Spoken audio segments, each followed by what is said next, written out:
this mess, I'm here for it. Make testimony from tests, Lord, I'm here for it. Wanna change my whole life, Lord, I'm here for it. Make me boldly rep Christ, Lord, I'm here for it. Say you want me all in, Lord, I'm here for it. Welcome to episode 5 of Royalhood. Now, I am so glad to announce that I now have a co-host, and my co-host is Kase Chungu, who is, I've known him quite a long time. Very good friend of mine who actually happens to be my cousin, but we're going to be chopping up different discussions together because I felt like it would be good to have a different perspective, especially having a male perspective in the room. So as we discuss things that we feel are relevant to all of us as royalty, we're going to be doing this with Kase. Hello, how's everyone doing? My name is Kase Chungu, and I am so happy to be part of the Royalhood family.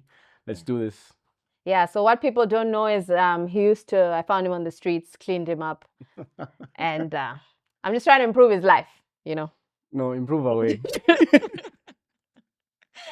Okay, so our first topic, we're going to get very juicy with Okay. it and not waste time getting into hectic topics. Yeah. And our first topic is getting spiked. Okay, that's what we're going to be talking about. Now, before I get into what we have to share for the day, I'm just going to share some details, right? Starting with the definition. So spiking refers to the act of adding a substance, typically alcohol or drugs, to someone's drink or food without their knowledge or consent, often with malicious intent. The aim may be to impair the individual's judgment, incapacitate them, or cause harm. Spiking can also involve directly administering substances, such as through injections, to achieve similar effects. So for purposes of this episode, we're going to be focusing on girls being spiked with the intent of people raping them, right? So we do know that there are various reasons people can spike, but this is going to be the topic for today. And with that being said, I just wanted to know, do you have any story that you know of someone, whether here, international, local, or someone getting spiked?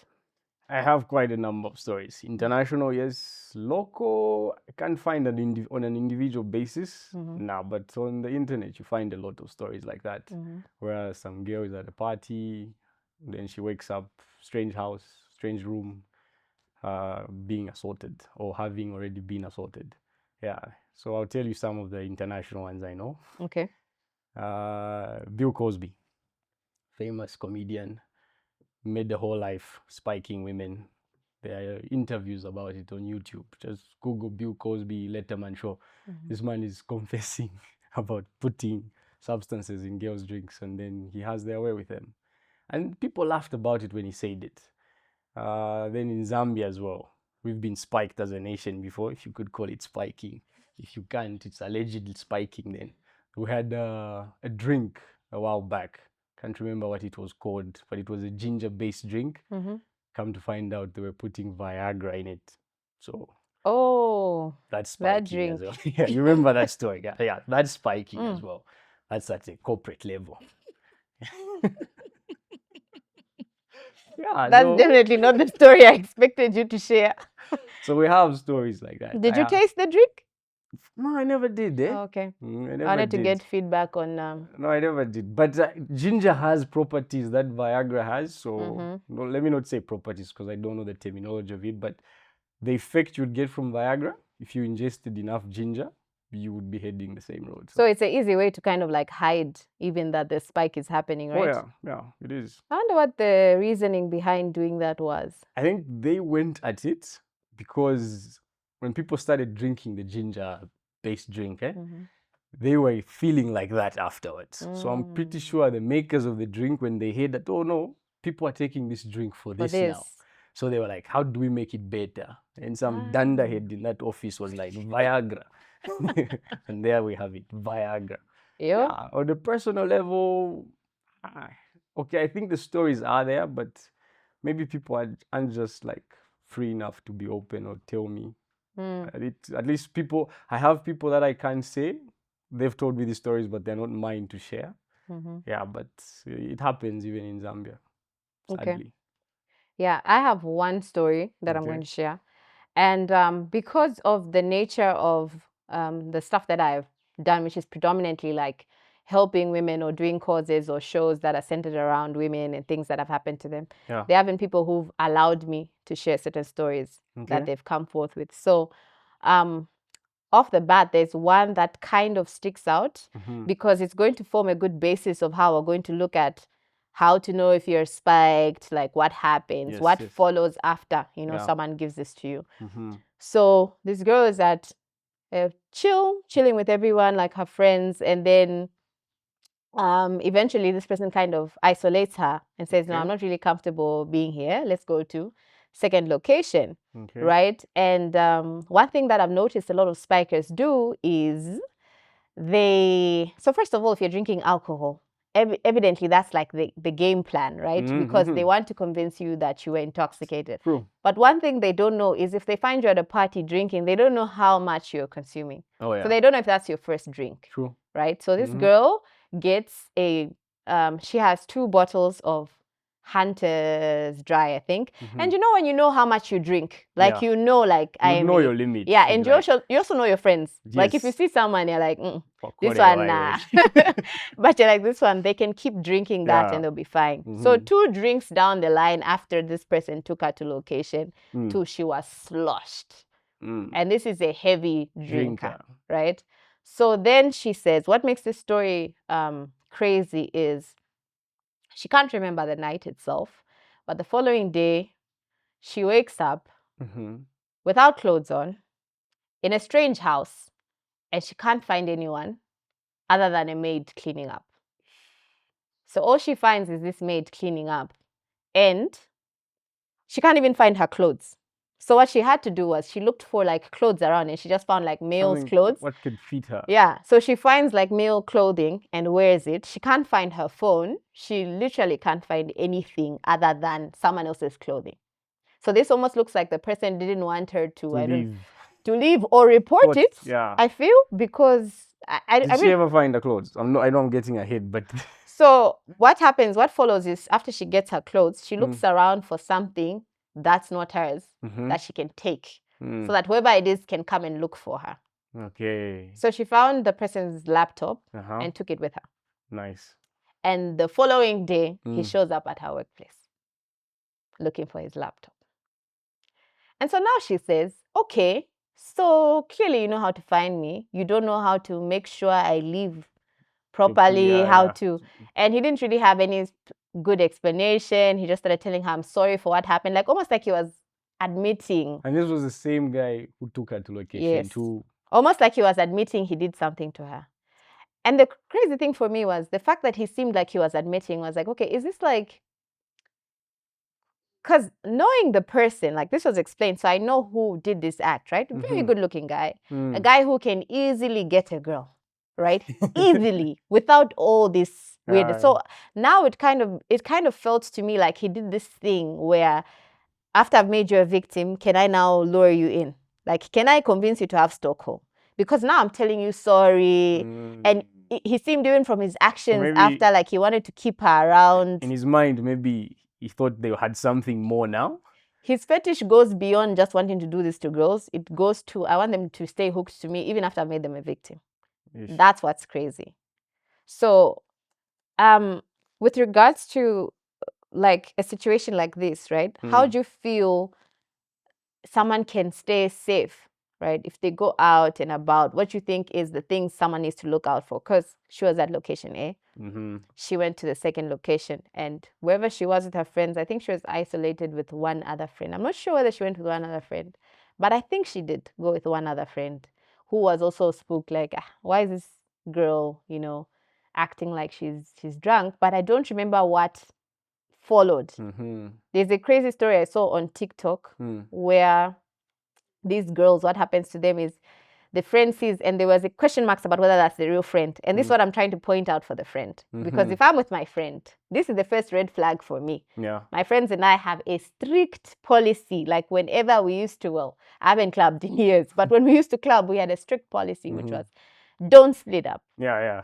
Anytime we split up. That's like Predator 101. Even lions, when they're hunting, first they'll chase the whole herd down and then make sure they lure the weaker one off their path. Because something would just go wrong when someone splits. So that split up where you're like, oh, guys, if you haven't pre-planned the split, Splits, I then think don't do it. don't do Yeah, it. don't do it. I think that outside that, there are also other measures you can just take to avoid being in such situation. But first off, it's messed up that we're living in a society where that's something you even have to think about. Like you have to be like, okay, when I go here, what can I or can I not do? Like I know society has different people, but just having that mindset of when you're trying to relax, does it for me? It's like I don't know, the two ideas can't mix. So when you're out, just make sure you're with someone like your friend. She was well within her right to be with people. Try and stay close, like you have said. Then also watch your drinks. Like don't take drinks you haven't bought yourself. And if someone has bought you that drink, if you want to be all polite about it and you don't want to turn away the drink, just excuse yourself and say, I don't know, I'm actually not taking this anymore. I'm taking that. So you still get a free drink and then you take away the spiked drink or anything.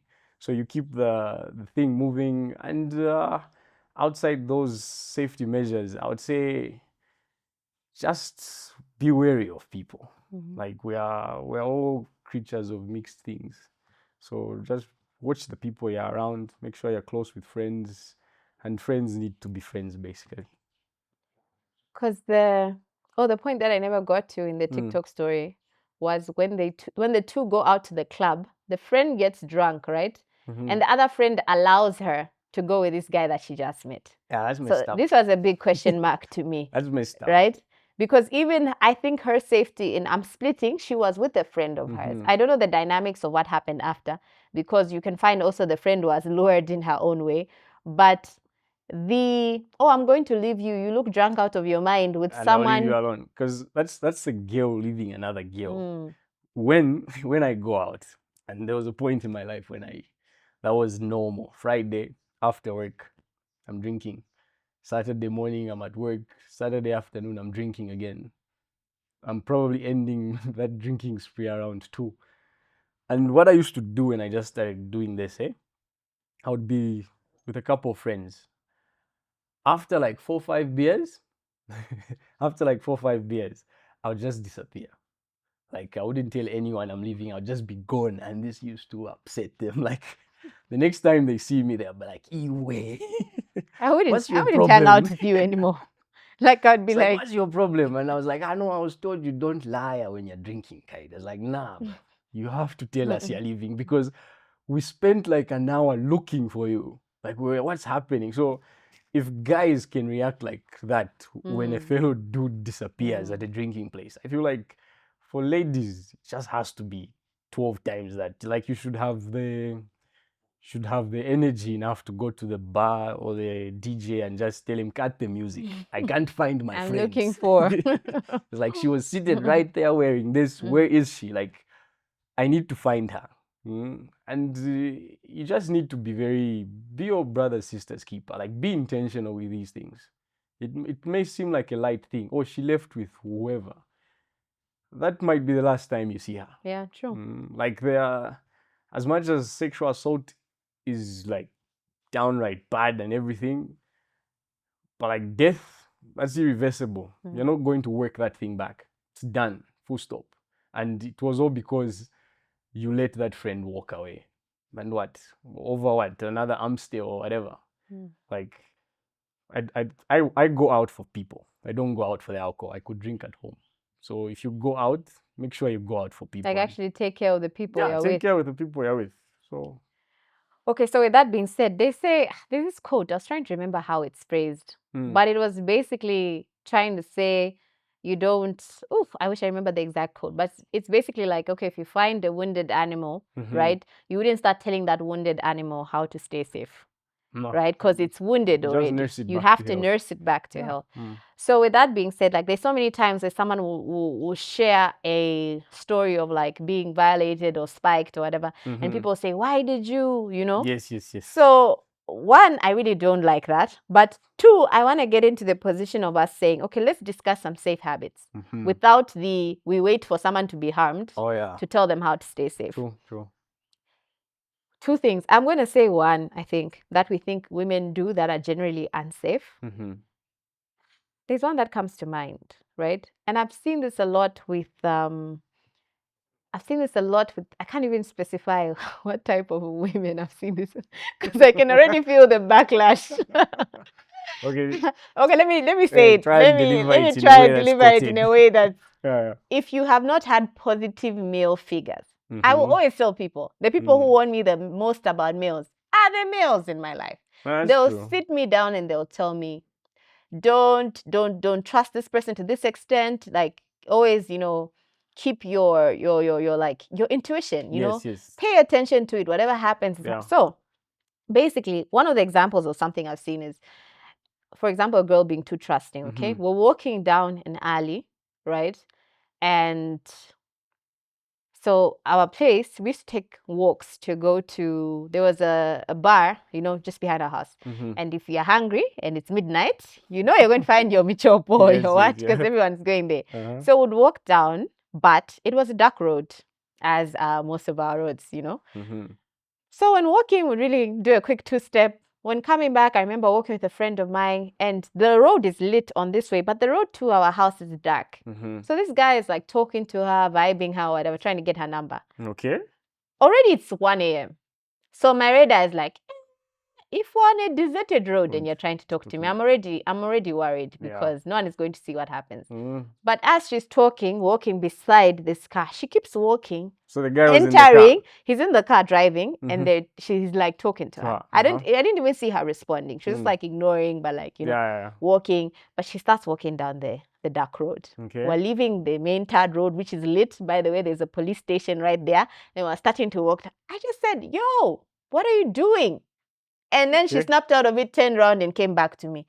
And I was like, no, here, as you can see, we were lit. We were facing a police station. There, they throw you in the car, you're gone. Yeah, you're gone. So I was like, what level of, because me, the moment I saw that car, I was already freaked out. And there used to be all those stories. And those stories that used to fly around about people driving a Hilux, they're driving. So now you stop trusting fancy cars because you think, okay, it's anyone who can do anything to me. But I'm like, what's making you casual?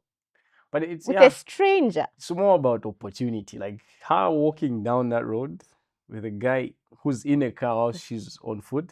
That's opportunity. Like any criminal will need opportunity. So she was just creating opportunity. If you didn't yell, for me it could go either way. She could get thrown even in. if he wasn't thinking about it, Could rob now her. he can. Yeah. He could literally take her and leave. Yeah. So tricky. Anything that stands out for you that comes to mind that I think we don't even need to narrow it down to women. Anything that people do, that's unsafe. But I wouldn't say, I feel like just as people, if we're not aware of our environments, like if you're not being intentional again about where you are, why you're there, you're going to slip up. No matter how alert you might think you'll be, as long as you just let your guard down a little bit. Someone who's proactive and wants to harm you, they have you. Like all they need is just 1 second. So for the ladies, I would say, just like what you said, them not having that male figure in their lives, that will contribute to you not knowing when negative male energy is being exhibited. Like you're going to lose out. But that doesn't make you weak. That doesn't make you vulnerable in any sense. I would say it gives you an opportunity now to just be way more alert. Like you should just be intentional now of the men you're surrounding yourself with. Like ask questions, ask the difficult conversations, have that. So outside that, I would say ladies receiving free drinks or going to a club, no money, and you expect the people who find you there to buy you money. On that point, I forgot, I really don't want to say something, I almost forgot. You had mentioned like buying your own drink, so at least make sure it's open, right? Yeah.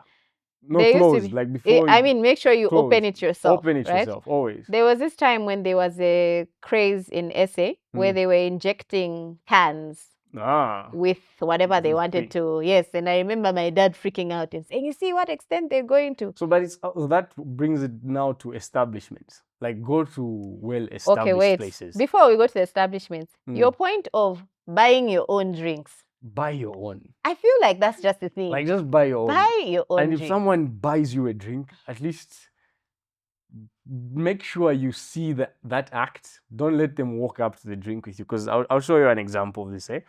This is your glass. So let's use mine for illustration. I hope this is being short. So if I pick this glass up, you can lift it to if I make pick sure. it up like this, you can see everything happen here. Yeah. But if I pick it up like this, anything is happening underneath here. Anything. So it's very easy for me to push a peel right here. Just do that. And this is something, I watch a lot of James Bond and all that spy stuff. So this is something I've just seen in movies, you know that. And I don't take bottles that have been opened in that way for me. Like, you're handing me a bottle and it's open like this, I'm a guy, but I will not drink that. I'll just set it aside. I think the other thing we don't focus on is, like, if you're a drinker of shots, right? So already it's, I want a double shot of, right? And if you drink this, then it's very easy for someone to do exactly what you're speaking about, right?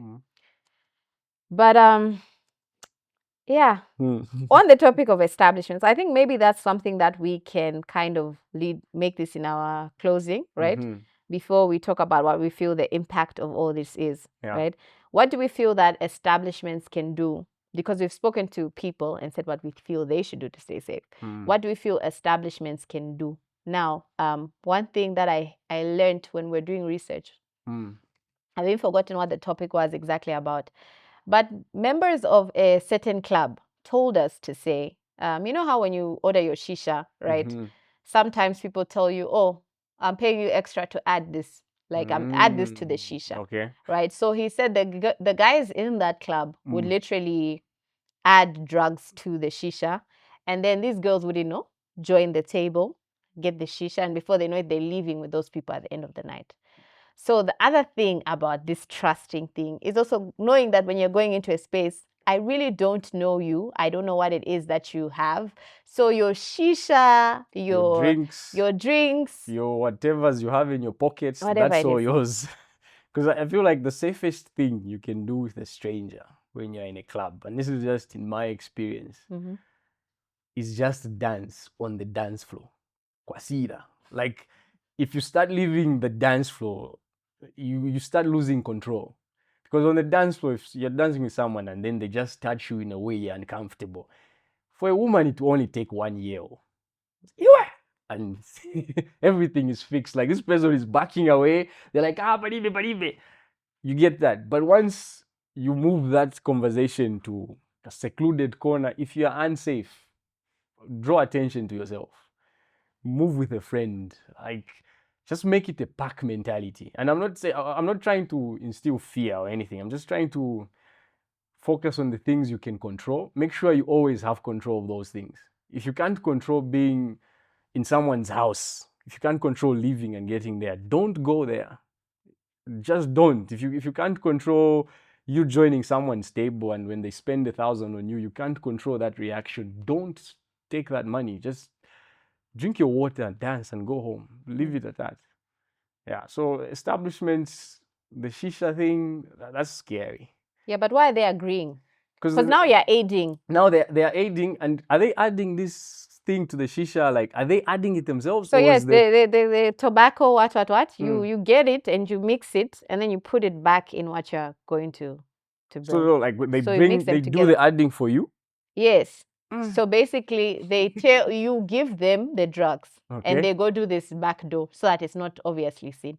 So they just say, you know, I've hung out with people who do that before. Like, they carry. Okay, I've done something similar, but not shisha. For me, I'd tell the waitress to say, add 4 shots of tequila in that tower of Mosi. Okay. You get okay, so something along that. So basically, you're doing the same thing, but you're not warning the person joining you. No, that's what's happening. If I do that, I would actually tell them. Yeah, that's what I'm saying. Like, exactly what you're saying, but only these people are predators. So they are not warning.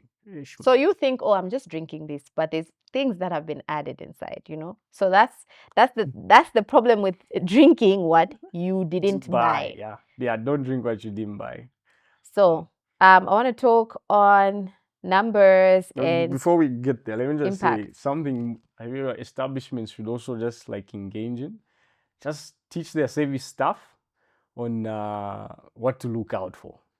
Like when the people are moving in or out of the club, I got to see, and I feel like you work at a place long enough, you're going to know what type of customer you're dealing with eventually. So service staff just need to be alert to that, and they shouldn't indulge that mixing thing. Behavior, yeah. Like I'd rather, if I was a waiter and someone told me to do that, I would just bring them the shisha and say, you do it yourself. Yeah. Because if they overdose off that, by law, I feel like I'm an accomplice. But to some degree, I don't know, I'm not a lawyer, but to some degree, someone can pin that on me or the establishment.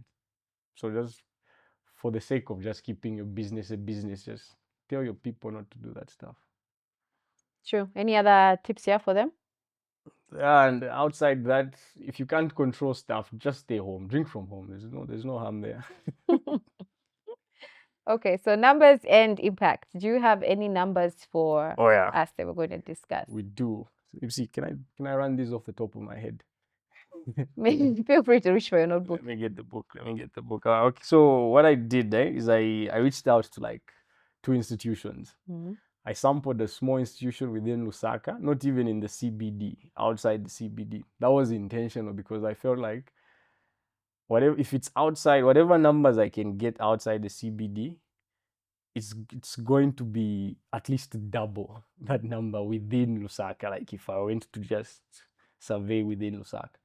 So outside Lusaka, not very far, about 20 minutes drive outside the center, I spoke to someone who gave me some numbers. So these people are telling me in a month they get at least 2 sexual assault cases. Mm-hmm. That's in a month. This is a smaller This is a smaller establishment. Yeah. In a month they'll get at least 2. And they said it's 2 because these are the only people who are brave enough to come forward and report this, to say I was sexually assaulted. And of the sexual assaults that arise from because of being out, so you get drunk, it's too drunk that you space out, you black out, and you wake up and you're violated or you're being violated. They said they get such cases, but people are very timid, very scared of coming forward to say, this happened to me last week, this happened to me, so and so did this. It's happening even in homes. Someone invites you as a guest, you go there, you just... Okay, so why are they afraid to say that I feel like I was spiked? It's a stigma that comes with anything associated with drinking. Like, I drink alcohol, like not the way I used to drink, but I still drink. And I've been in situations where someone asks, how many people drink in here? And people who buy me alcohol are sitting on their hands. You get, like, I'll give an example. I used to work for a corporate institution a while back, and we're in a small meeting. And after the meeting is done, it's a Friday, and I can't remember what was happening, but this man asked, how many people drink in here? And the people I go out drinking with, arms folded, just looking around, nothing's happening. I raise my hand. It's like, I drink. It's like, how many beers do you take? It's like, I don't take so. I need to buy you beers, right? Yeah, I was like, in case you're buying, I drink. But for me, it was like, look, I believe that if whatever I'm doing, like if I'm doing something and I'm not bold enough to tell you to your face that, yeah, I do that, it's not worth doing. Like, I'd rather not do it, because I need to own up so that if I'm wrong, you can tell me to say, Kase, this is not right, my guy. Change or slow down. Too much of this will end you like that. So I feel like they're not stepping forward because the stigma that comes with being associated with alcohol. Like, it's very difficult to wear that brand. Kase amamwa. So is it that little? Is it that little people who are coming forth and giving cases of rape, like 2 a month? This is like a small town. It's like a small center. But that's what she's told me, is that the numbers are high, but these are the ones that are recorded. Like, she can't tell me what's off the record, on the record. Okay. So she says, I can tell you in each month of the year, I'm going to get 2. So you multiply that by 12, that's 24 people that were sexually assaulted in a year. And that's the minimum. Like for something like this, the minimum should be never. You get, but at our worst, the minimum is 2. The fact is the stats are very high. Yeah, they Those are. numbers compared to the real numbers. Because if let's say everyone who was Assaulted came to assaulted, Yeah. God forbid, like yesterday, said queue up, I feel like we could fill up some marinas somewhere. I actually feel so too. I remember one thing that depressed me about being in that line of work where you're dealing with people who've had sexual assault was at the time they were speaking about how in 10 cases that they'd have at the police station, 3 would actually go through to trial and 1 would lead to a conviction. So you find 7 out of the 10, right? Drop it because maybe they say, no, it's your uncle. No, how will it look? No, I've literally had someone before where such an incident happened in his home. And he said, no, because I have a reputable job. If anyone tries to report this story, I'll say this never happened. Even though it wasn't him being accused. He just said, I don't want this to look bad on me. And I was like, how is it possible that you with your same reputable job don't have the, you don't have the scruples to say I would protect someone. I'll protect someone. Like I'll stand up for this. I'll fight against this. Ish, man. So what about the bigger organization? So the bigger organization, now these are the ones that, this bigger organization is in a city. Okay. So I asked that she give me just last quarter's number. So that's 2024, October, November, December. So October, she says they have 5 on record. And these are like not gender-based violence, just sexual assault. 5 October, November they were 9, December 15. And before she told me this, she goes like, these numbers spike depending on the period. And that when she said this, I was like, okay, then give me the last quarter, because I knew I was like, if I start October, I'll be in this festive period. And she says, December we had 15 cases, and these are sexual assault cases. And I asked her about the spiking. She says, yes, most of these cases are coming because of that. Like this person was at a club, they were at a house party, they were drinking with friends in a dorm, they were somewhere where alcohol was before them, or a drink was before them. So as much as we are saying people spike your beer or your whiskey or your tequila and your whatever's, your cocktails, they can even spike your juice.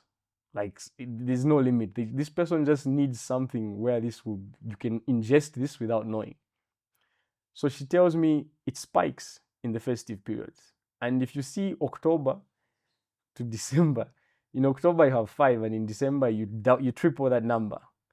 So it just shows that the level of evil, basically, the level of whatever this thing can be tamed as sexual assault is happening, especially spiking. That's some scary stuff. Like it's not healthy. And I feel like our institutions, we need to start like this sensitization, which the people I spoke to actually said, like, this is something they do. They go on the ground, and when they are doing their works where they're talking to people in the community, they're actually sensitizing them. Okay, if you're in this situation, this can happen. If you're in this situation, this can happen. And this is when the stories start coming out. Oh, this happened to me and I woke up. I didn't know. I was just feeling like this. So it's I feel like if we had more information on how these things happened, like how you would feel if that's happening, it would be easier for you to come in and say, no, I'm not feeling so well. I won't even finish this drink. I'm going home. Get me a yang or get me something. Put me on a taxi home. I'm going home. Yeah. So the numbers are quite scary. And I would say this is information I got in 2 days with 4 phone calls. So imagine if you gave me a month. And this is actually two centers. 2 centers. Which there are different centers. In those towns. One of them is in Lusaka, the other one's outside Lusaka. So imagine if you just took your time to say, okay, I'm going to find these numbers. I'm going to really dig them out. 2 at least is the conservative. Yeah. I would peg it at 7 a month. Because if in October a big center has 5, come December they have 15. What do they have then when it's a 4-day holiday and people have money to burn? I had one that had way higher numbers, although maybe we can share like these stats, because one of the things I also want us to start doing is forming research where now we're like sharing these articles as actual fact based. True. So that I can show you the numbers that I got. They were we need to they're really hectic. We need to see the numbers behind this. Like what would you say, like from what you researched, have you come close to anything that could give you insight on how someone would be feeling if they were spiked? So yes, this is exactly what I would like us to close with, so that people are aware of what would happen if you've been spiked. Now, because depending on where it is, if you're in a rural place or whatever, you may not be able to test what is happening in your blood.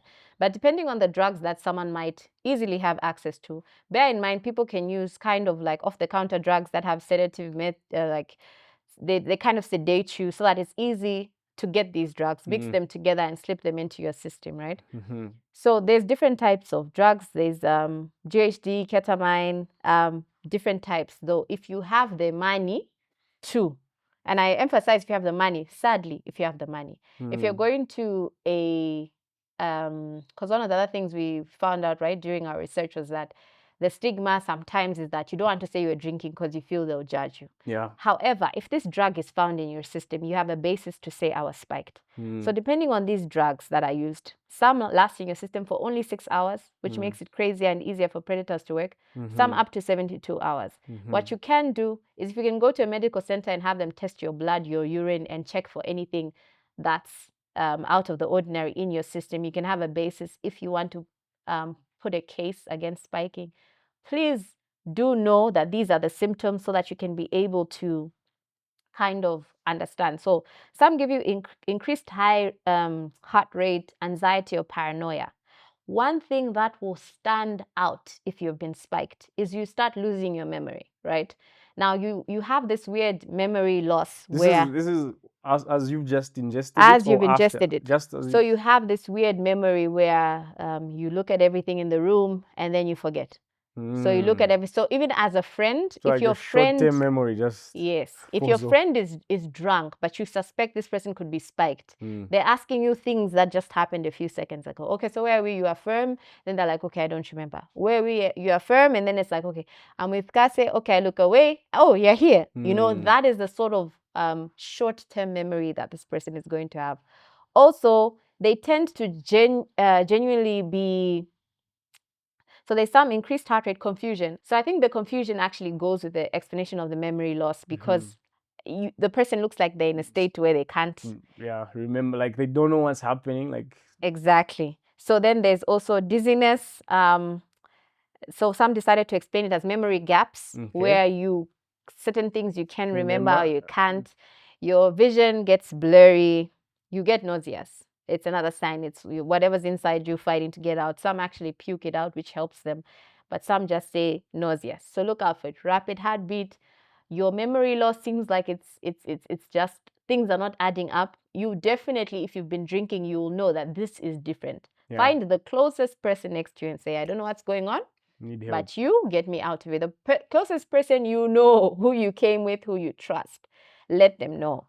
And a lot of people actually who've gone through spiking later, because we're still talking about women who don't know they've been spiked. Yeah. A lot of them later start having the flashbacks. So even if you are unconscious, just by nature of our design the body remembers. as humans, as spirit beings, is you start having flashbacks to what this person was doing to you. Yeah. Even if you were asleep. Yeah. You know.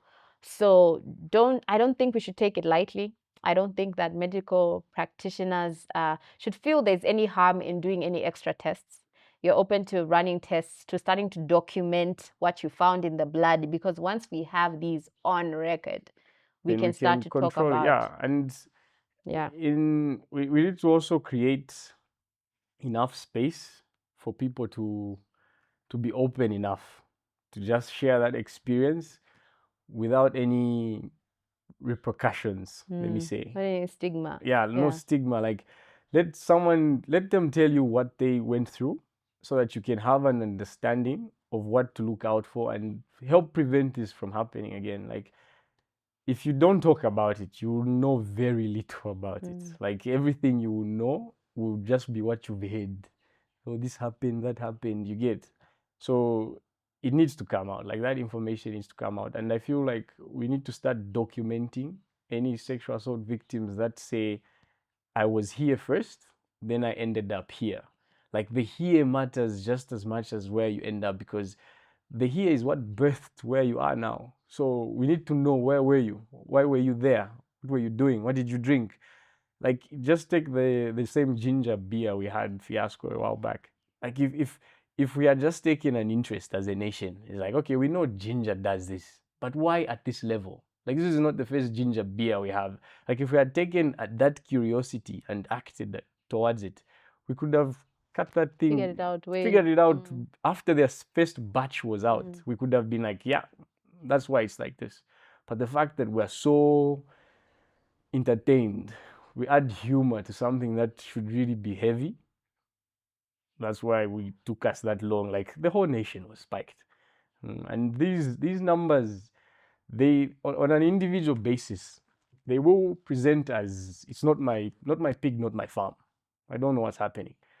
But if you amalgamate this, just look at the spike rate that we just looked at for the big city. October 5, November 9. Come December, you're at 15. You're going to start, if this trend keeps growing, like, let's say, God forbid, this year those numbers double, so it's 10, 18, and 30.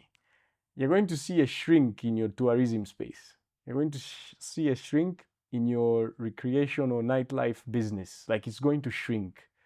It won't be immediate, but the shrink will start small. People will be like, by 20 hours, everybody is going home. And when people used to drink until 2 or 3, you get. So these places need to just look into that. And once we see that shrink, the knock-on effect will spill. It will spill into jobs of these people that employ service staff. It will spill into industries. It will just keep, the knock-on effect is just because people are connected.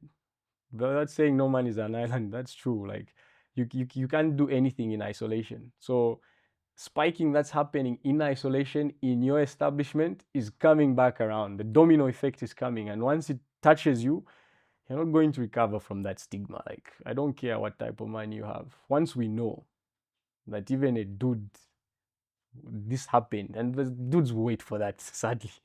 They wait for it to happen to them, then they'll be like, Machiramo. But it's happening already. So now Machiramo kare. Like, whoever is doing this needs to stop, get help. Yeah. Yeah. So on that note, I hope we have equipped everyone with what they need to know. Stay safe. Stay with people who are safe. Yeah. Protect each other. Look out for each other, whether male or female. We all need to be protected and stay safe. And yeah, it's been myself and my lovely co-host, and we shall see you on the next episode. See you soon. We're